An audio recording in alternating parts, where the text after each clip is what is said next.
नमस्कार मित्रांनो. राज्यातील कारखान्याकडून काटामारी होत असताना मात्र उत्तर प्रदेश सारख्या सरकारने मात्र काटामारी आणि ऊस दुसरीकडे वळवणे यासारख्या गोष्टींना आळा घालण्यासाठी तेथील साखर आयुक्तांनी कारखान्यावर अचानक तपासणीचे आदेश दिले आहेत, जेणेकरून शेतकऱ्याची फसवणूक होणार नाही. कदाचित असा कायदा हा महाराष्ट्रातही होणे अपेक्षित असताना सुद्धा तसा निर्णय घेतल्याचे दिसत नाही. उत्तर प्रदेश सरकारने ऊसाची काटामारी रोखण्यासाठी आणि धुक्यामुळे ऊस वाहतूक करणाऱ्या वाहनांचे होणारे अपघात कमी करण्यासाठी वाहतूक आणि खरेदीबाबतचे नियम कडक केले आहेत.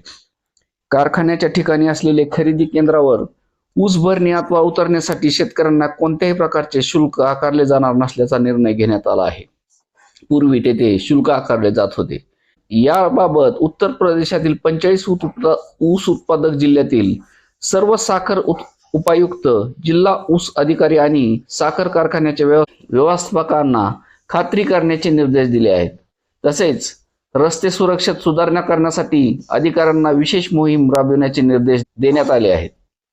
त्यासाठी ऊस वाहतूक करणाऱ्या ट्रॅक्टर, ट्रॉली आणि ट्रक्सना पिवळ्या आणि लाल रंगाच्या फ्लोरोसेंट पेंट स्ट्रीप लावणे बंधनकारक म्हणजेच रिफ्लेक्टर बसवण्यात येणार आहेत. यामुळे दाट धुक्या दरम्यान अपघात टाळता येणार आहेत. या उपाययोजनाची ठोस अंमलबजावणी करण्यासाठी साखर कारखाने संबंधित विभागीय अधिकाऱ्यांना पोलीस आणि परिवहन विभागाशी समन्वय साधण्याचे निर्देश दिलेले आहेत. अशी ही कडक नियमावली ही सध्या राज्यातही असणे गरजेचे झाले असून ऊस काटामारी यासारख्या गंभीर प्रश्नावर राज्य शासनाने थोडेसे लक्ष देऊन शेतकऱ्यांना त्यांचे होणारे नुकसान टाळण्यासाठी थोडीशी मदत करायला हवी, अशी शेतकऱ्याची मागणी आहे.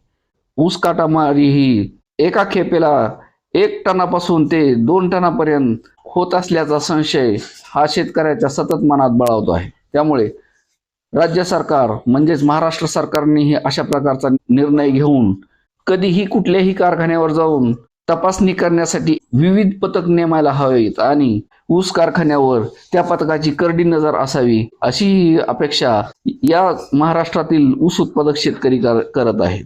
धन्यवाद.